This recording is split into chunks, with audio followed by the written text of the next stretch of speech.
Selamat sore waktu Jakarta dan ya selamat sore juga waktu Papua. Kesempatan ini kita coba berbincang-bincang bersama putra Papua Barat. Beliau adalah Bung Edison Roncomna. Kita coba berbincang-bincang dengan beliau, coba ingin tahu seperti apa karakter beliau dan apa saja yang beliau lakukan selama ini menyongsong proses pemilihan yang akan berlangsung di Papua. Selamat sore Bang Edi. Ya, sore. Ini bisa dijelaskan sedikit ke kami di Orang Media, apa yang memotivasi Abang untuk kemudian memiliki komitmen dan keberanian untuk membangun Papua dalam kontestasi pemilihan kepala daerah ini? Apa alasan yang paling mendasar? Ya, hal yang menjadi dasar adalah saya melihat masyarakat. Masyarakat ini sangat membutuhkan pelayanan yang sesungguhnya, yang menyentuh langsung ke masyarakat, kelompok yang ada di Kabupaten Manokwari. Beberapa waktu yang lalu Pak Sirajuddin lewat komunikasi dengan teman-teman lain, teman-teman pemuda di Muhammadiyah, bahkan di KNPI, bahkan di partai politik, beliau mencari tahu tentang saya. Ternyata dia mau harus ambil anak asli Arfak. Oh, dari Arfak. Nah, dan saya juga salah satu anak asli Arfak yang berdomisili di Kabupaten Teluk Bintuni. Kabupaten Teluk Bintuni dipecahkan dari Manokwari. Dari kabupaten sebelumnya Manokwari. Sebelumnya kita semua gabung di Manokwari. Dan begitu Kabupaten Manokwari pecahkan Bintuni berdiri sendiri, maka saya juga ada di sana. Awalnya tahun 2004 saya begitu selesai pendidikan dari Jayapura, saya kuliah di STT Walter Potts Jayapura, masuk tahun 96, selesai 2001, lalu 2001 sampai dengan 2003, setengah tahun lagi 2004, saya bantu guru-guru honor di Sentani, mengajar di salah satu SMA Koinonia di Sentani, SMA Kristen namanya. Lalu 2004 itu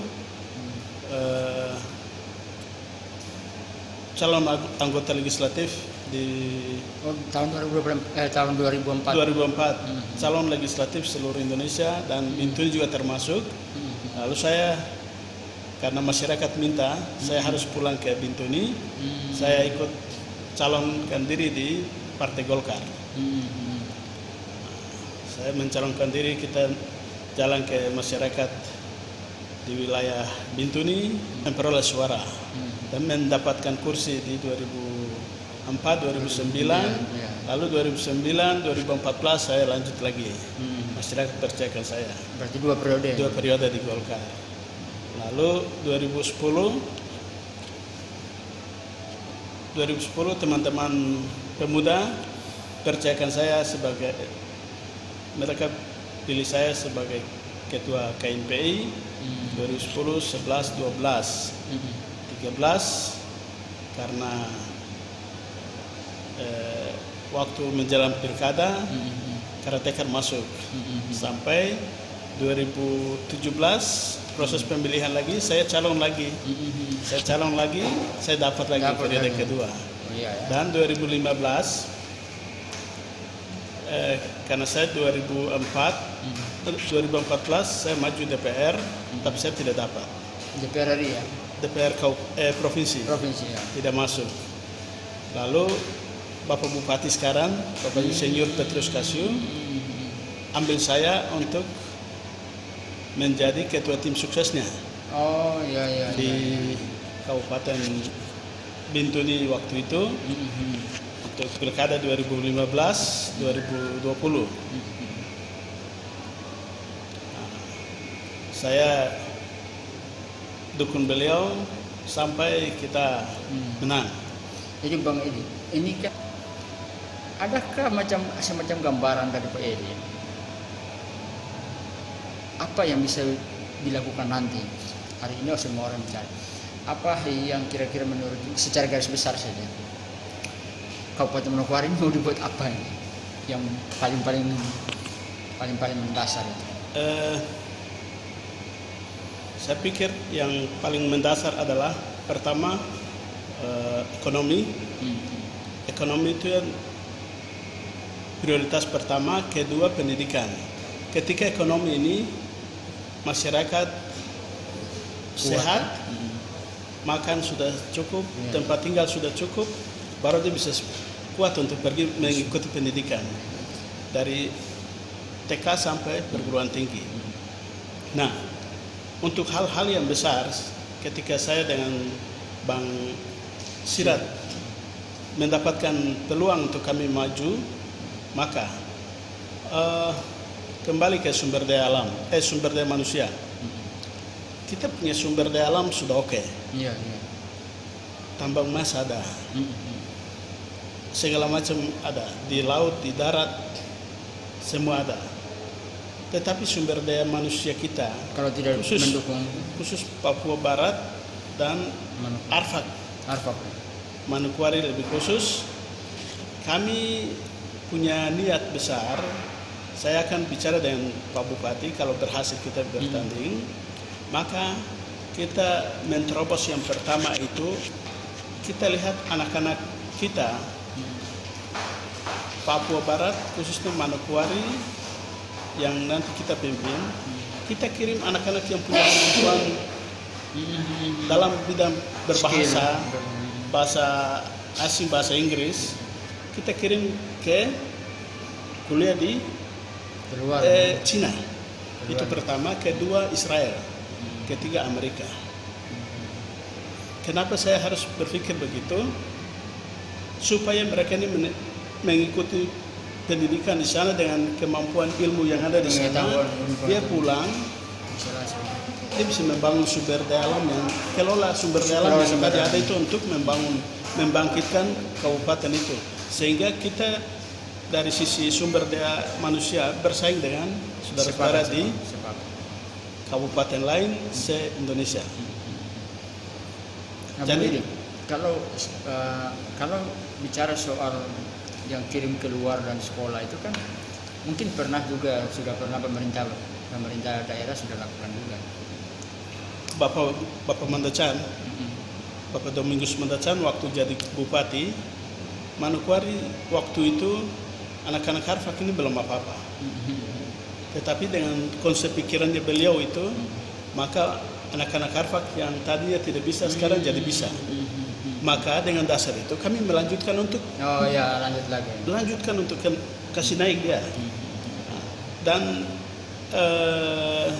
saya optimis kalau jadi, saya bicara dengan Pak Bupati untuk tidak banyak, sesuai dengan keahliannya kita kirim keluar. Kenapa kita kirim ke Cina dengan Israel dan ini negara yang punya kemampuan. Iya. Dari segi teknologi, dari segi segala macam. Dari situ dia bawa untuk membangun kelola sumber daya alam yang ada di Papua. Om Edi, oke, mungkin itu yang jadi salah satu prioritas lah ya. Coba kita bergeser sedikit dari yang tadi saya bilang. Sekarang pemerintah lagi kewalahan melihat COVID-19. Ya mungkin yang tadi kita diskusikan itu bagian dari prioritas program ya. Tapi terkait dengan pasca COVID-19 entah waktunya sampai kapan, tapi kan salah satu problem terbesar adalah soal sektor kesehatan. Sekarang apa yang bisa dilakukan pemerintah ke depan? Katakanlah Pak Bang Edi dipercayakan dengan Pak Sirat sektor kesehatan ini mau digarap seperti apa? Karena pasca COVID-19 ini semua orang bicara krisis kesehatan dan lain sebagainya. Saya kira ini juga penting ini. Untuk kesehatan ke depan, ketika kita berhasil, ya fasilitas umum misalnya rumah sakit daerah, Rumah sakit. secara fisik sudah ada, tetapi dia punya perlengkapannya, isinya dengan sumber daya manusia yang ada di dalamnya itu harus ditingkatkan. Ya. Harus ditingkatkan. Artinya dari posisi sekarang dia harus kira-kira dia melonjak lebih di atas itu ya. Iya, harus ditingkatkan untuk mencegah serangan-serangan segala macam virus yang lain. datang. Artinya urusan kesehatan pada umumnya. Ya, pada umumnya. Kemudian soal sektor pendidikan khususnya ini di olahraga ini. Bang Edi kan orang olahraga ini. Apa yang mau dibangun? Karena setahu saya banyak orang putra-putra Papua Barat, ya Papua pada umumnya lah, semua punya bakat katakanlah di sepak bola.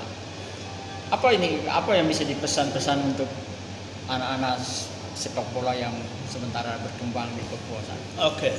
Secara umum, tetapi secara khusus untuk Manokwari, yang namanya Perseman itu dulunya namanya tinggi, tetapi akhir-akhir ini bahkan sekarang dia tenggelam. Saya sebagai calon wakil yang bicara ketika berhasil, saya akan bicara dengan Pak Bupati untuk jadi jadi salah satu program prioritas untuk mengembangkan itu. Saya punya pengalaman kecil-kecil dari kabupaten ada. Iya. Waktu saya jadi ketua KNPI, saya berjuang sampai di sini untuk saya harus bangun bersama pemerintah bangun stadion mini di Bintuni, tetapi mubazir, pemerintah tidak mendukung. Itu memotivasi saya. Iya. Artinya Pak Om Edi sudah lakukan ini juga. Sudah lakukan. Pikiran saya sudah ada. Sekarang saya bicara dengan pemerintah untuk kita bangun. Uang waktu itu sudah ada, tetapi karena mungkin kepentingan politik akhirnya mereka alihkan ke hal lain, dan saya pikiran itu masih ada sampai hari ini. Ketika suatu saat dalam pikiran saya jadi bupati, saya jadi pemimpin yang mengambil keputusan, saya bertindak untuk harus bangun. Oke, Bung Edi, ini wawancara kita untuk saya tambah sedikit. Iya. Kenapa saya punya pikiran itu ada untuk mengembangkan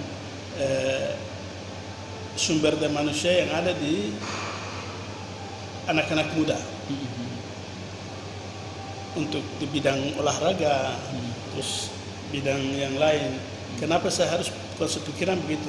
Karena kalau tidak ada kegiatan itu untuk pemuda, mereka akan masuk ke hal-hal yang negatif dan membunuh kita punya karakter yang tadinya mau bagus, tapi karena tidak ada aktivitas itu dia terjerumus ke hal itu. Sekarang kita bawa mereka dari hal itu, kasih kesibukan di bidang yang mengembangkan pribadi mereka di itu. Bung Edi, ini satu pesan yang saya pernah dapat, banyak mahasiswa kita yang dari Papua yang dan saya kira di Kabupaten Manokwari juga ada yang kuliah keluar. Perhatian pemerintah ke depan seperti apa untuk mereka? Mahasiswa-mahasiswa yang asal Kabupaten Manokwari lah katakanlah. Apa semacam perhatian ke mereka? Yang ada di luar. Ya, yang ada di luar. Sebagai pemerintah, dia tanggung jawab untuk harus melihat semua, mendata. Terutama dinas pendidikan, dinas-dinas yang terkait itu harus punya data yang lengkap. Data lengkap. Nah, lalu mari sama-sama dengan pemerintah, bupati, wakil bupati, DPR, kita duduk kaji sama-sama. Kalau itu kebutuhan kita, kemudian itu kader dari kita, wajib untuk harus kita kembangkan. Dan target kita supaya menghemat itu anggaran daerah, supaya jangan banyak keluar di situ. Lebih baik kasih ke mahasiswa yang. Maka kasih ke mahasiswa, tetapi ada kelasnya. Oh iya. Dia harus dinas terkait dia memperhitungkan itu semua sesuai dengan waktu yang dia menempuh pendidikan itu. Oh iya. Kalau dia Adanya lebih, target waktu apa sih? target. Kalau dia lebih dari itu, urus sendiri. Iya, supaya bisa menghemat anggaran daerah untuk kepentingan orang lain yang bisa membutuhkan itu. Ya, orang lain betul. Orang lain membutuhkan itu. Oke Bang Edi, closing statement kita untuk video pertama ini dengan Bung Edi sebagai salah satu calon wakil bupati di Kabupaten Manokwari. Apa pesan-pesan penting yang Bung Edi bisa sampaikan ke masyarakat, khususnya di Kabupaten Manokwari dalam kondisi COVID-19 sekarang? Yang pertama, masyarakat jangan 100% takut kepada COVID-19. Tetapi mari kita mendekatkan diri dengan Tuhan, itu yang nomor satu dulu. Karena segala sesuatu kondisi kesehatan kita yang menentukan mati dan tidaknya itu Tuhan. Ya, ya. Itu saya prinsip Ya, ya. prinsip diri sendiri seperti itu. Tetapi dengan Tuhan sudah kasih hikmat, kita ikut apa yang pemerintah anjurkan, jaga jarak, terus protokol kesehatan ya, COVID-19 ya, itu yang harus dipatuhi. Betul. Patuhi. Dan dulu hidup tak karuan adat.